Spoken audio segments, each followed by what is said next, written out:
Sobat Pendidikan, selamat datang di podcast Pendidikan Tanpa Batas, tempat ngobrol santai, tapi tetap berbobot soal dunia pendidikan. Di sini kita nggak cuma ngobrol, tapi juga belajar bareng, cari inspirasi, dan buka wawasan tanpa henti. Di episode kali ini, kita bakal bahas topik yang penting banget buat pendidikan di Indonesia, Undang-Undang Nomor 14 Tahun 2005 tentang dosen dan guru. Kira-kira apa aja sih hak dan kewajiban guru sama dosen yang diatur di undang-undang ini? Terus, gimana sih pengaruhnya buat profesionalisme tenaga pendidik di Indonesia? Kita bakal bahas semuanya dengan gaya santai tapi tetap kena. Jadi, ambil dulu kopi atau teh favorit kamu, santain diri dan yuk mulai perjalanan belajar kita hari ini. Selamat mendengarkan.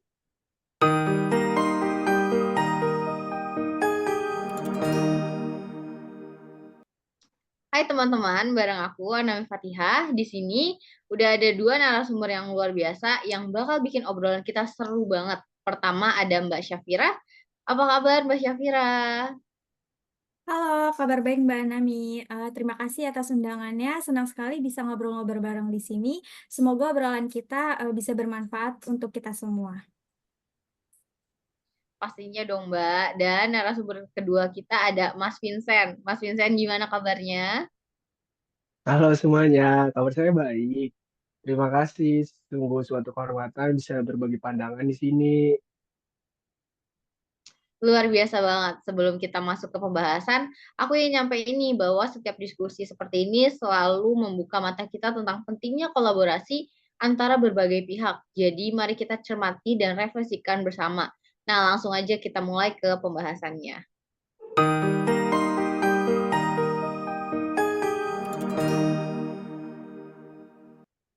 Nah, untuk topik yang pertama itu bab 2 itu tentang kedudukan, fungsi, dan tujuan. Mas Vincent, bisa nggak sih jelasin secara garis besar apa aja sih yang diatur dalam bab ini?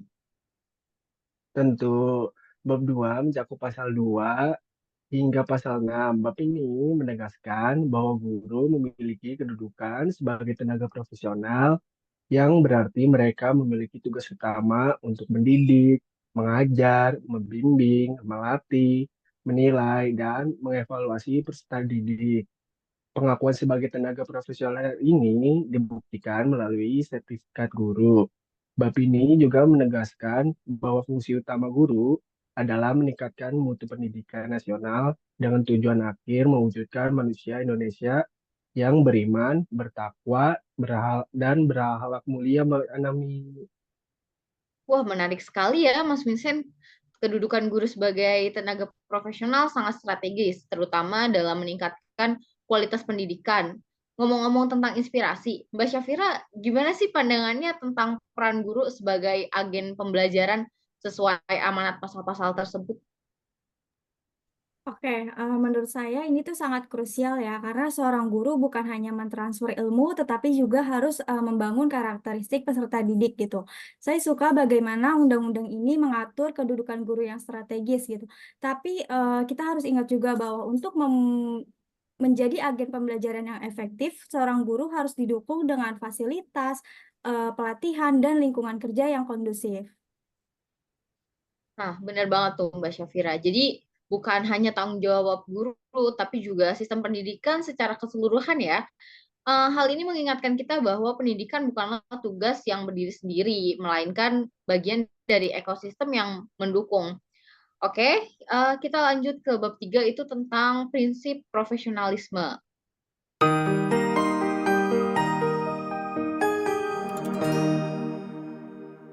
Nah, dalam pasal 7 diatur nih prinsip-prinsip apa aja sih Mas Vincent yang diatur nih di dalam pasal ini? Jadi, pasal ini sangat mendalam. Beberapa prinsip yang disebutkan antara lain adalah bakat, minat, panggilan jiwa, dan idealisme. Misalnya, kita sering melihat guru yang rela mengajar di daerah terpencil. Meskipun dengan keterbatasan fasilitas, ini adalah contoh panggilan jiwa dan idealisme yang nyata.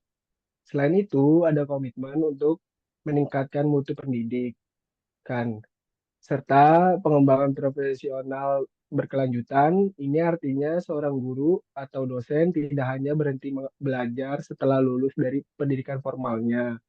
Mereka harus terus berkembang, Mbak Nami. Wah, ternyata benar-benar menantang ya. Prinsip-prinsip itu seperti bakat dan pengembangan profesional ini memang menjadi fondasi penting dalam dunia pendidikan. Aku jadi teringat nih salah satu guru, dulu aku pernah baca, dia berkata menjadi guru adalah sebuah perjalanan, bukan hanya pekerjaan. Hal ini menunjukkan bahwa profesi guru memerlukan dedikasi yang nggak biasa gitu ya. Menarik sekali ya jika kita hubungkan ini dengan realitas di lapangan. Mbak Syafira, prinsip ini terdengar sangat ideal. Gimana sih penerapannya di lapangan? Oke, kalau saya boleh jujur ya, masih ada gap antara idealisme ini dengan realitas di lapangan kerja gitu. Misalnya di daerah-daerah terpencil, banyak banget seorang guru yang bekerja di luar bidang keahliannya mereka gitu, karena keterbatasan tenaga pengajar. Tapi semangat belajar sepanjang hayatnya, hal tersebut tuh tetap bisa diterapkan meskipun kondisinya tidak ideal gitu. Saya percaya dengan usaha dan niatnya kita bisa mendekati standar-standar tersebut gitu. Sangat inspiratif ya Mbak Syafira ya. Apa yang Mbak sampaikan benar-benar memberikan gambaran bahwa semangat guru sangat penting untuk menghadapi berbagai tantangan termasuk di daerah terpencil. Nah, sekarang kita masuk nih ke bab 4 yang membahas tentang kualifikasi, kompetensi, dan sertifikasi.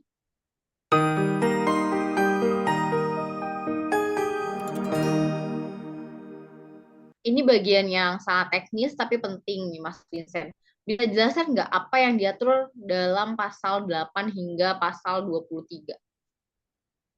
Oh, tentu pasal-pasal ini menegaskan bahwa guru harus memiliki kualifikasi akademik minimal sarjana, kompetensi pedagogik, kepribadian, sosial, dan profesional. Mereka juga wajib memiliki sertifikasi pendidik, sehat jasmani dan rohani, serta kemampuan untuk mewujudkan tujuan pendidikan nasional. Sertifikasi pendidik sendiri merupakan proses yang cukup ketat, melibatkan evaluasi, kualifikasi, akademik, dan kompetensi. Nah, Itu Mbak aku Nani. jadi teringat nih. Mas Vincent, diskusi dengan seorang teman yang juga guru. Beliau cerita bahwa sertifikasi ini memang tantangan besar, tapi sekaligus menjadi motivasi untuk terus belajar dan mengembangkan diri. Penting sekali bagi kita untuk melihat sertifikasi ini bukan hanya sebagai syarat administratif ya, tapi juga sebagai proses peningkatan kualitas. Nah, ngomong-ngomong tentang penerapan di lapangan, Mbak Syafira, gimana sih penerapan standar di lapangan gini? Apakah sertifikasi pendidik benar-benar ngebantu buat meningkatkan kualitas pengajaran? Ya, betul sekali. Sertifikasi pendidik ini sangat membantu, terutama untuk memberikan pengakuan formal atas kompetensi seorang guru gitu. Tapi untuk mendapatkan sertifikasi ini banyak banget tantangannya. Misalnya guru-guru honorer ini harus menunggu lama untuk mengikuti proses sertifikasi ini karena keterbatasan kuota. Tapi nantinya ketika mereka sudah mendapatkan sertifikasi, mereka akan lebih percaya diri dan termotivasi untuk meningkatkan pengajarannya mereka gitu. Berarti sertifikasi memang bukan hanya formalitas ya, tapi juga bagian penting dalam pengakuan dan peningkatan kompetensi guru. Tapi tantangan seperti keterbatasan kuota bagi guru honorer tetap perlu jadi perhatian sekarang. Sekarang kita lanjut lagi ke pasal 24 sampai 31 nih yang ngebahas tentang pengangkatan, penempatan, pemindahan dan pemberhentian.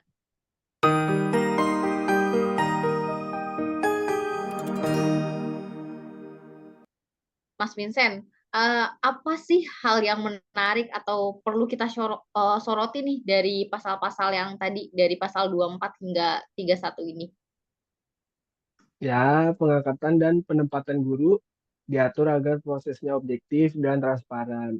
Namun, masalah distribusi guru, terutama di daerah terpencil, sering menjadi kendala. Pasal-pasal ini juga mengatur hak dan kewajiban guru yang bertugas di daerah khusus, termasuk tunjangan tambahan dan perlindungan hukum.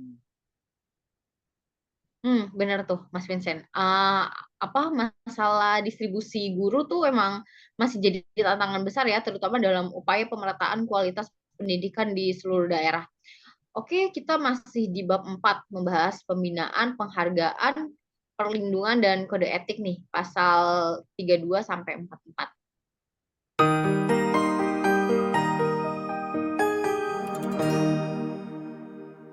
Mbak Syafira bisa dibantu jelasin nggak sih garis besar dari pasal 32 sampai 44 nih apa sih isinya? Ya, di bab ini tuh sangat penting ya karena mencakup berbagai aspek pengembangan karir dan pertimbangan bagi guru.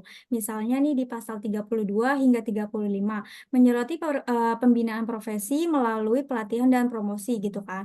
Lalu di pasal 36 sampai 38 ini berbicara tentang penghargaan bagi guru yang berprestasi gitu, termasuk bentuk tanda jasa dan kenaikan pangkat yang istimewa.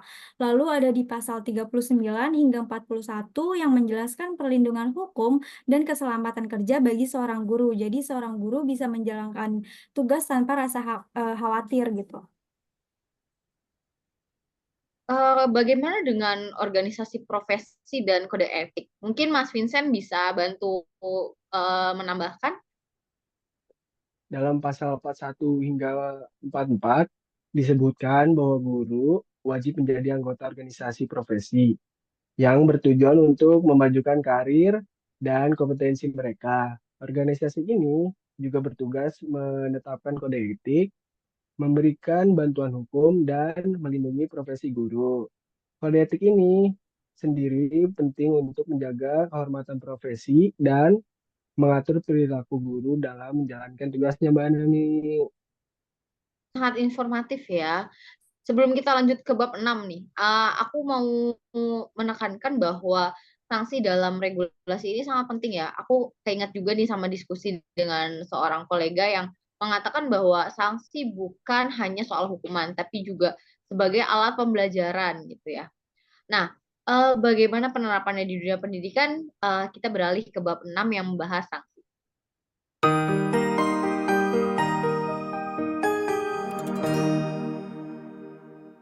Mbak Syafira, eh, gimana sih pandangan Mbak Syafira ini tentang sanksi yang diatur dalam pasal 77 hingga 79? Oke, menurut saya ya, sanksi-sanksi ini tuh emang penting untuk menjaga profesionalisme di dunia pendidikan gitu, mulai dari teguran hingga pemberhentian. Misalkan nih, kalau di kehidupan nyata, kita kadang melihat kasus guru yang datangnya terlambat atau mereka tidak menyelesaikan tugas. Hal tersebut kan bisa eh, merusak ya kualitas pembelajarannya gitu. Tapi yang gak kalah penting di sini adalah bagaimana sanksi ini diterapkan secara adil dan bijak gitu, bukan sebagai alat intimidasi gitu kan. Lalu sanksi ini juga mendorong perbaikan dan pengembangan bukan hanya sekedar hukum. Jadi kalau misalkan tadi seorang guru datangnya terlambat, mungkin bisa diberi teguran terlebih dahulu dengan harapan mereka bisa memperbaiki diri. Ini akan lebih konstruksif dibanding kita langsung memberikan hukuman yang bisa menurunkan motivasi seorang guru gitu. Setuju banget sih Mbak Syafira ya. Sanksi memang harusnya diterapkan dengan bijak dan adil, agar tujuan untuk meningkatkan kualitas pendidikan tercapai tanpa merusak motivasi. Teguran awal sebagai langkah perbaikan lebih konstruktif ya, dibandingkan hukuman yang bisa berdampak negatif pada semangat para pengajar. Nah, sekarang kita beralih nih ke bab 7 dan 8 yang membahas tentang ketentuan peralihan dan penutup.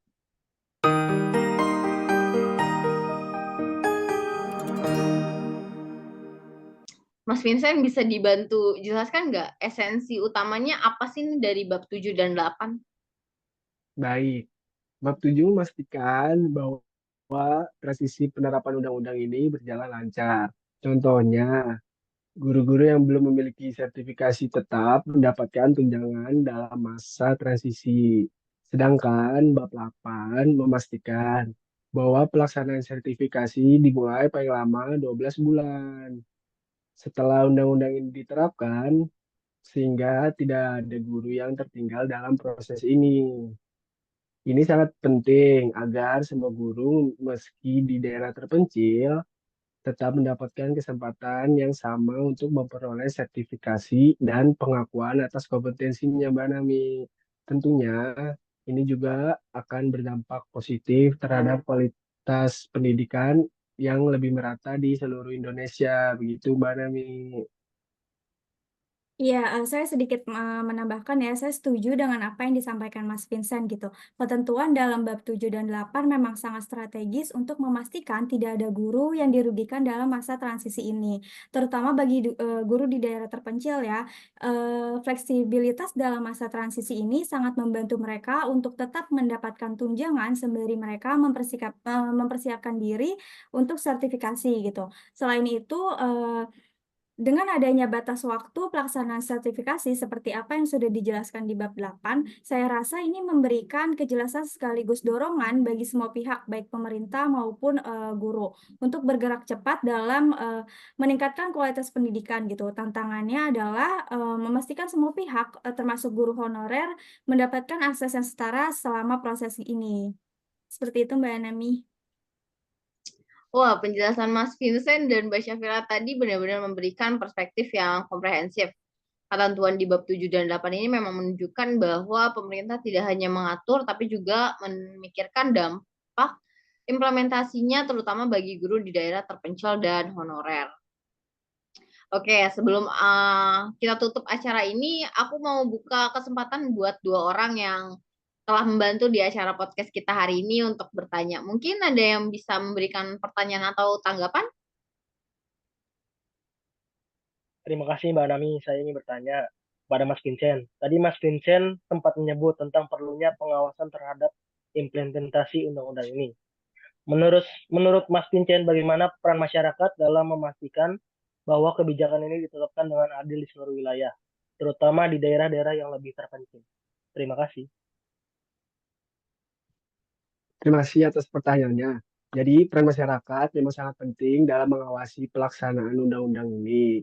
Masyarakat, terutama organisasi pendidikan dan komunitas lokal, bisa berperan aktif dengan melaporkan jika ada ketidakadilan atau kesengajaan dalam penerapan kebijakan ini. Selain itu, masyarakat juga bisa memberikan masukan dan kritik yang konstruktif yang dapat membantu pemerintahan meningkatkan kebijakan ini agar lebih efektif gitu. Baik, terima kasih Mas Vincent. Pertanyaannya sangat relevan ya. Sekarang ada yang mau bertanya lagi? Baik, saya izin bertanya kepada Mbak Syafira. Tadi Mbak Syafira menyebutkan tantangan terbesar bagi guru daerah terpencil adalah keterbatasan akses pelatihan. Apa saran Mbak untuk mengatasi masalah ini mengingat teknologi semakin berkembang? Terima kasih. Iya, terima kasih Mas Lalan atas pertanyaannya. Saran saya, kita bisa memanfaatkan teknologi untuk mengatasi keterbatasan akses ini gitu. Misalnya melalui pelatihan online atau webinar yang bisa diakses guru-guru di daerah terpencil gitu kan. Dengan adanya platform digital, para guru dapat mengikuti pelatihan tanpa harus jauh-jauh ke kota besar.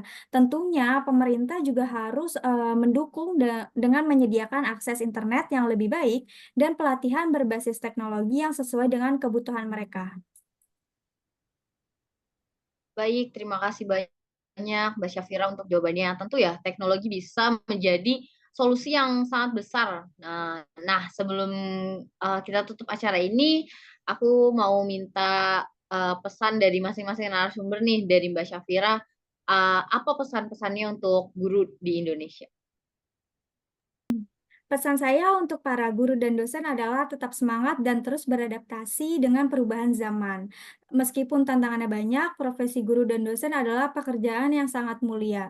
Guru dan dosen berperan besar dalam membentuk masa depan bangsa. Tetap semangat, belajar, dan memberikan yang terbaik bagi siswa-siswi kita.